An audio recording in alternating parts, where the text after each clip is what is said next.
اور متعدد بار اور ریپیٹڈ ٹائم جو ہے نبی کریم صلی اللہ علیہ وسلم میں درود بھیجنا مستحب عمل قرار دیا گیا ہے. تو یہ نبی کا حق ہے اور اس سے کئی گنا حق ہے. اگر ہم اس کو بیان کریں تو وقت ہمیں جو ہے وہ ڈسکرائب، وقت ہمیں ریکوائرمنٹ ہوگی، اور وقت ظاہر ہے کہ ہر ایک ڈومین ہے، ہر اس کا ایک ٹائم پیریڈ ہوتا ہے. تو جو ہمیں گیون ٹائم دیا گیا اسی کے اندر ہم کوشش کریں گے تو جملہ حقوق جو ہے اس کو ہم بیان کریں. تو نبی کریم صلی اللہ علیہ وسلم کے حقوق میں یہ بھی شامل ہے کہ ہم آپ کے ہر سنت پہ عمل کریں. اور نبی کریم صلی اللہ علیہ وسلم کی سب سے پہلا حکم یہی ہے کہ آپ نے فرمایا کہ سب سے پہلے اول ما یحاسب به العبد یوم القیامہ الصلاۃ. نبی کریم صلی اللہ علیہ وسلم کا یہ فرمان آپ کے حکم کی تعمیل کے لیے آپ کی محبت کا تقاضا ہے اور آپ کے حقوق کا تقاضا ہے کہ نبی کے ہر قول پر عمل کیا جائے. تو آپ نے فرمایا قیامت کے دن جو سب سے پہلے سوال کیا جائے گا وہ نماز سے متعلق سوال کیا جائے گا. تو ہم اگر نبی کا حقوق ادا کرنا چاہتے ہیں تو نبی کے ہر سنت پر، ہر حکم پر آپ کی پیروی اور آپ کے حکم کی بجا آوری کے لیے کوشاں رہیں، تک پھر جا کے نبی کریم صلی اللہ علیہ وسلم کے جو حقوق ہیں وہ ہم ادا کر پائیں گے. ورنہ پھر ہم نبی کریم صلی اللہ علیہ وسلم سے صرف زبانی کلامی کہنے سے ہم عاشق رسول نہیں ہو سکتے ہیں. جو لوگ کہتے ہیں ہم سر کٹانے کے لیے تو تیار ہیں، لیکن خدا را ان پہ ہم یہ دیکھتے ہیں سر کٹانے کے دعویٰ تو کرتے ہیں لیکن سر جھکانے کے لیے تیار نہیں ہیں. تو نبی کریم صلی اللہ علیہ وسلم کا حق یہی ہے کہ ہم ان کے ہر سنت پہ بجا لائیں، ہر سنت کو ہم اپنی زندگی میں ہم لاہ عمل طے کریں. یہ تو سب سے پہلے تھا حقوق العباد کے اندر نبی کریم صلی اللہ علیہ وسلم کا حق. لیکن اللہ تبارک و تعالیٰ پھر خود ارشاد فرماتا ہے وَقَضَىٰ رَبُّكَ أَلَّا تَعْبُدُوا إِلَّا إِيَّاهُ وَبِالْوَالِدَيْنِ إِحْسَانًا إِمَّا يَبْلُغَنَّ عِندَكَ الْكِبَرَ أَحَدُهُمَا أَوْ كِلَاهُمَا فَلَا تَقُل لَّهُمَا أُفٍّ وَلَا تَنْهَرْهُمَا وَقُل لَّهُمَا قَوْلًا كَرِيمًا وَاخْفِضْ لَهُمَا جَنَاحَ الذِّلِّ مِن رَّحْمَتِكَ وَقُل رَّبِّ ارْحَمْهُمَا كَمَا رَبَّيَانِي صَغِيرًا. یہ آیات مبارکہ فقہاء نے اور مفسرین نے لکھا ہے کہ اس آیات سے استدلال کرنے سے یہ پتہ چلتا ہے کہ شرک کے بعد اللہ تبارک و تعالیٰ کی ذات میں کوئی خطا کرنے کے بعد سب سے بڑا گناہ ہے تو والدین کے ساتھ نافرمانی کرنے کا گناہ ہے. تو سب سے زیادہ جو حقدار ہیں ہمارے حقوق العباد کے اندر وہ ہمارے والدین ہیں، وہ ہمارے والدین. اور اس بات کی دلیل اس بات سے بھی مل سکتی ہے ہمیں کہ جب صحابہ اکرام نے پوچھا کہ یا رسول اللہ ہم اللہ کی راہ پہ مال خیرات صدقہ کرنا چاہتے ہیں، ہم ڈونیٹ کرنا چاہتے ہیں، یا رسول اللہ وہ ہمارا سب سے بہترین ڈونیٹ کیا رہے گا؟ تو دیکھیں اس سوال پر صحابہ کرام کا یہ سوال اور نبی کریم صلی اللہ علیہ وسلم کے جواب دینے کے لیے خود اللہ تبارک و تعالیٰ جبرائیل امین کو بھیج دیتا ہے اور قرآن کی آیت نازل فرما دیتا ہے اور کہتا ہے یسألونک ماذا ينفقون قل ما انفقتم من خیر فللوالدین والاقربین والیتامى والمساکین وابن السبیل. فرمایا اگر تم اللہ کی بارگاہ میں بہترین صدقہ کرنا چاہتے ہو تو فللوالدین، سب سے بہترین صدقہ ہے کہ اپنے والدین کو تم خرچ کرو. سب سے بہترین صدقہ ہے تو اپنے والدین کے بارگاہ میں تم تحفہ لے کر جاؤ، ان کی ضروریات کو پوری کرو. آپ بتائیں اس زمانے میں ہم والدین کے ساتھ ہمارے اس زمانے کے اندر کیا معاملات ہو رہے ہیں، کیا چیزیں ہو رہی ہیں؟ کیا جو والدین ہمیں پڑھا لکھا کر اتنے قابل بنایا، اور اگر ہم دیکھیں چائلڈ بورن کے اندر جب پیدائش کے وقت اگر ہم دیکھیں تو یہی والدین جو ہمارے بیماری سے بچنے کے لیے، ہماری صحت کا خیال رکھنے کے لیے ہمیں اپنی جگہ پر سلا کر، اور وہ جو ہم پیشاب کر دیا کرتے تھے، آج تو ڈائپر کا زمانہ ہے، آج تو پیمپر کا زمانہ ہے، آج تو لنگوٹ کا زمانہ بھی نہیں رہا، آج تو بڑے سیفٹیاں آ گئی ہیں. اس زمانے میں یاد کریں جب چیزیں نہیں ہوتی تھیں، جب پریکاشن کی چیزیں نہیں ہوتی تھی، پروٹیکشن کی چیزیں نہیں ہوتی تھی، اور لنگوٹ پہن کر ہم سویا کرتے تھے، پیشاب ہو جایا کرتا تھا، تو پھر والدین ہمیں اس پیشاب کی جگہ سے اٹھا کر اپنی خود جگہ میں سلا دیا کرتے تھے، خود اسی جگہ پہ سویا کرتے تھے. کہیں میری اولاد کو ٹھنڈ نہ لگ جائے، کہیں میری اولاد بیمار نہ ہو جائے، کہیں میرے اولاد کو پریشانی نہ ہو جائے. اس کی خاطر وہ والدین پوری رات جاگا کرتے تھے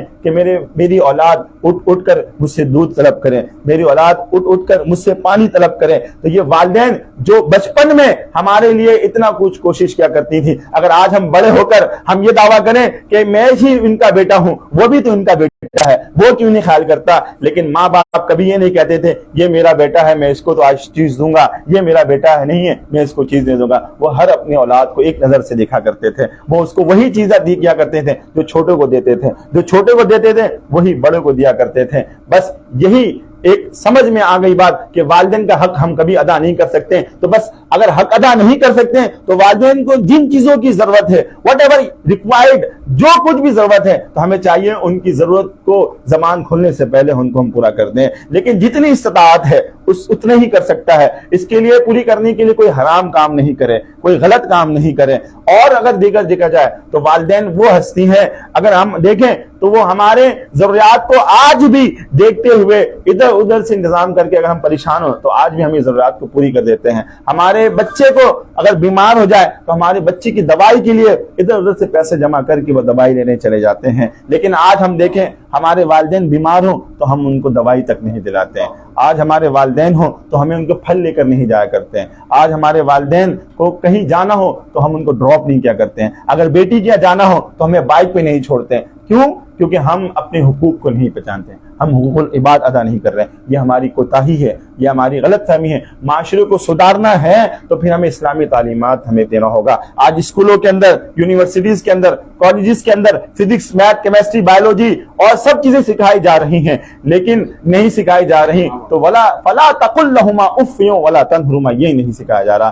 والدین کے ساتھ کس طرح رہنا یہ نہیں سکھایا جا رہا۔ اور فرمایا کہ وَاخْفِضْ لَهُمَا جَنَاحَ الذِّلِّ، فرمایا کہ جب تمہارے والدین بیمار ہو جائیں ان میں سے کوئی بھی ایک تو پھر اپنے بازو کو جھکا دو اور پھر ان سے کہو وَقُلْ رَبِّ ارْحَمْهُمَا كَمَا رَبَّيَانِي صَغِيرًا، وہ کہو کہ یہ میرے والدین پہ تو یا اللہ اس طرح رحم فرما جس طرح بچپن پہ یہ رحم فرمایا کرتے تھے۔ جب اولاد اپنے والدین کے لیے اگر اس طرح اگر دعا کریں گی تو بتائیں پھر والدین کا کیا دل خوش ہو جائے گا، وہ اس کی ضروریات کو کس طرح پوری کریں گے۔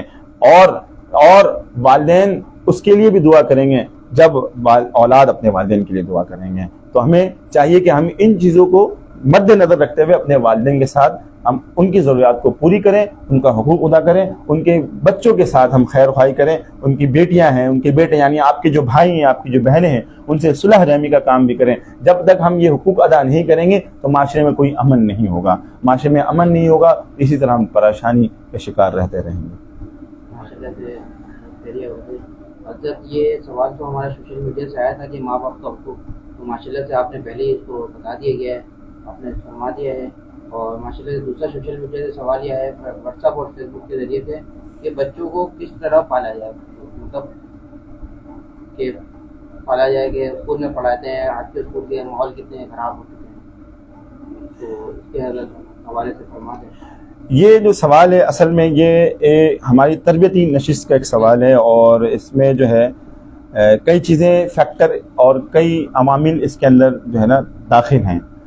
ہر والدین کی خواہش یہی ہوتی ہے کہ اپنے بچوں کی صحیح تربیت کریں، اور جو میری پرسنل ایکسپیرینس وہ یہی ہے کہ والدین جتنی تعلیم حاصل کرتے ہیں تو ان کی خواہش یہ ہوتی ہے کہ اولاد اس سے زیادہ تعلیم حاصل کرے۔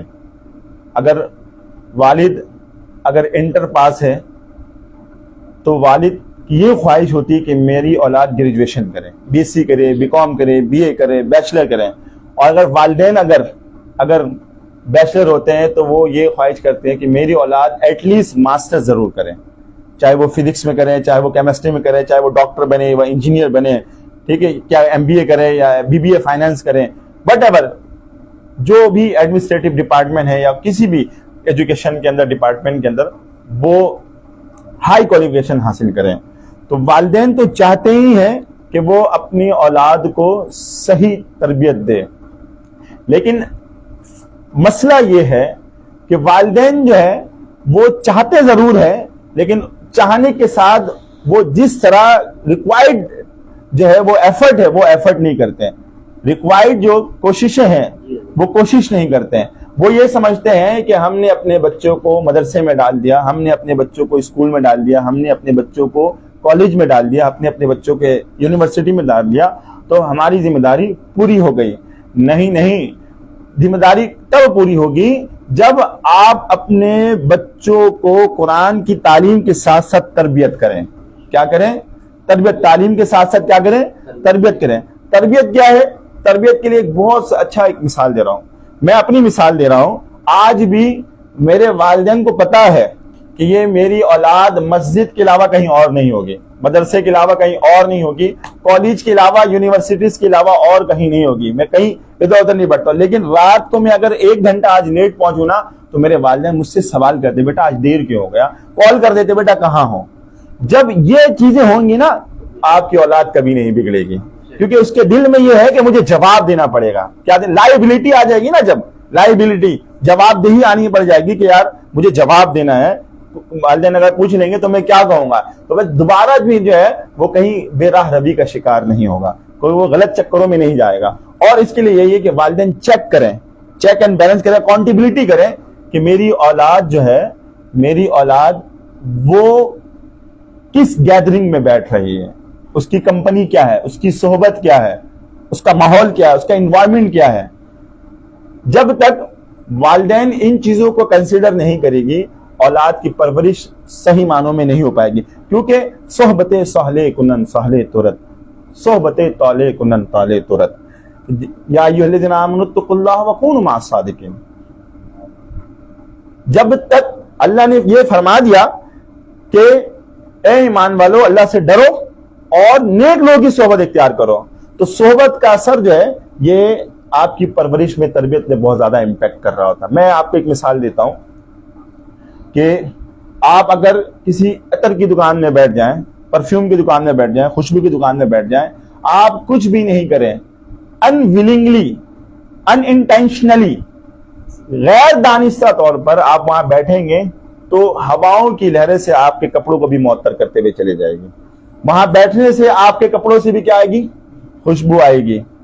اور اگر آپ کسی قصاب کی دکان چلے جائیں, کسی باچر کی دکان چلے جائیں, کسی چکن سینٹر میں چلے جائیں اور سامنے کھڑے ہو, نہ چاہ کر بھی آپ کو 1-2 ڈراپ چھینٹے آئے جائیں گے.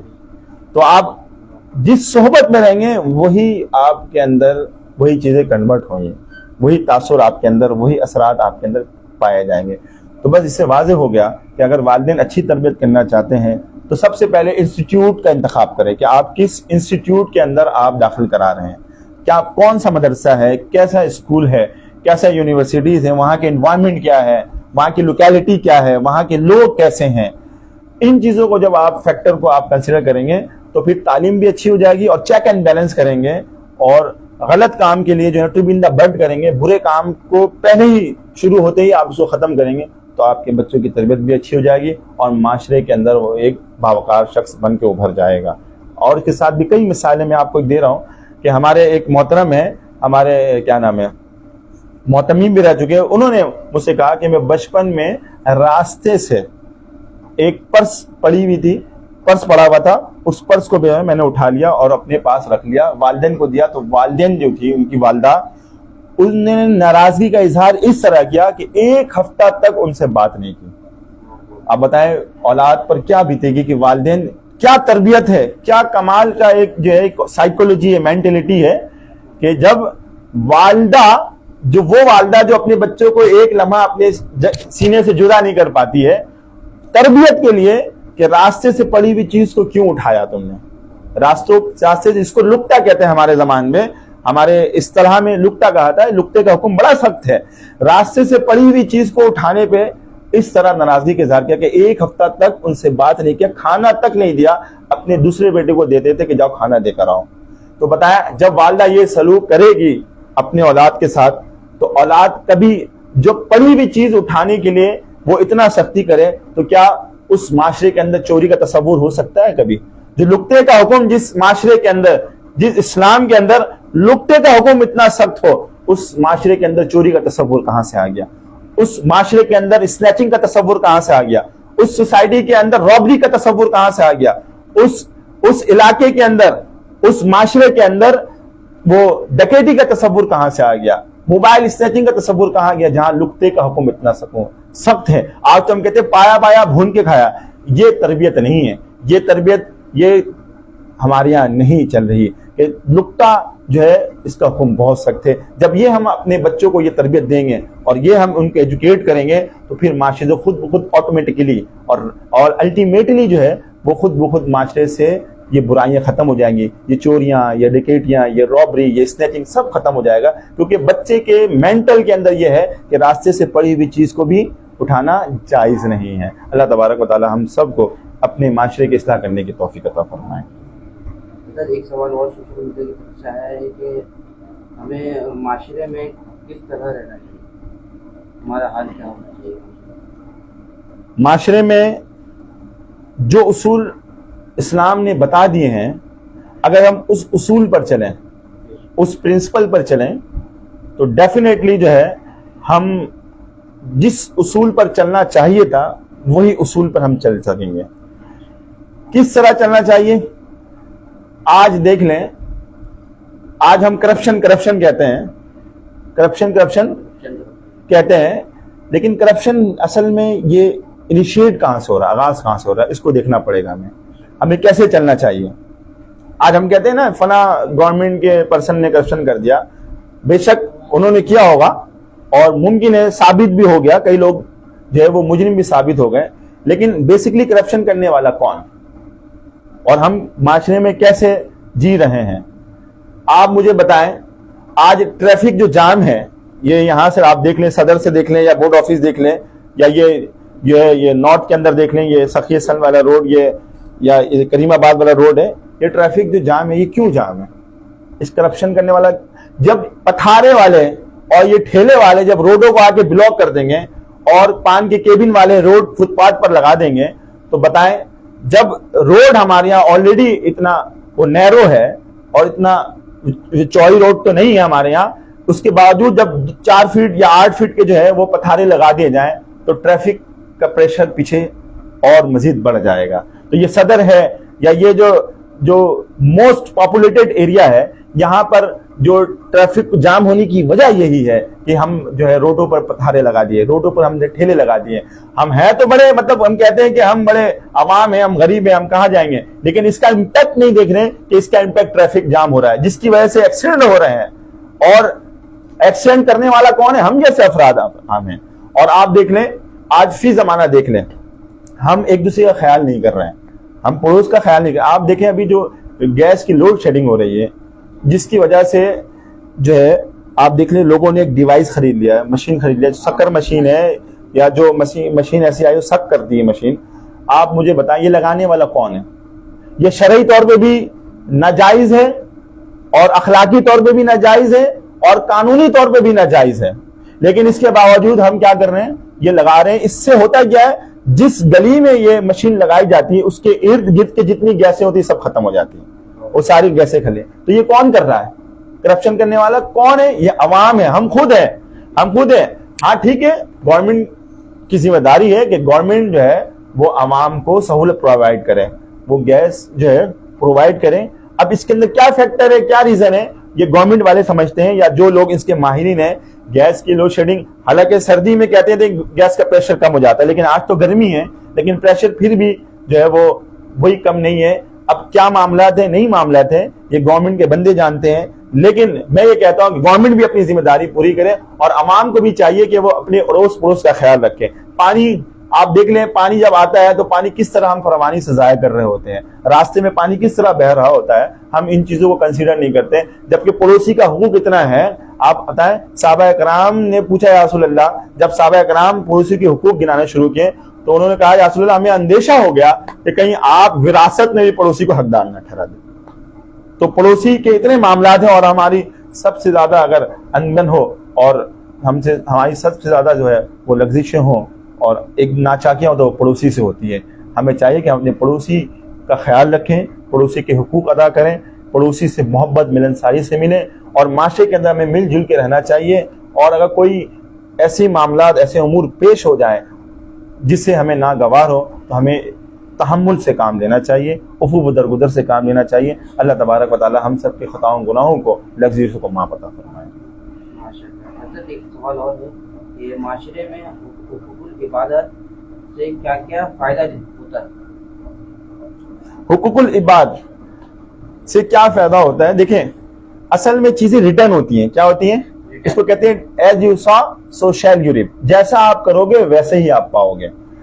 ایک بہت پہلے ایک بہت مشہور ایک واقعہ پیش آیا، وہ یہ پیش آیا کہ میڈیکل کالج کے اندر ایگزام کنڈکٹ کیا جا رہا تھا، تو اس کے اندر ایک شخص جو تھا وہ چیٹنگ کر رہا تھا، وہ نقل کر رہا تھا.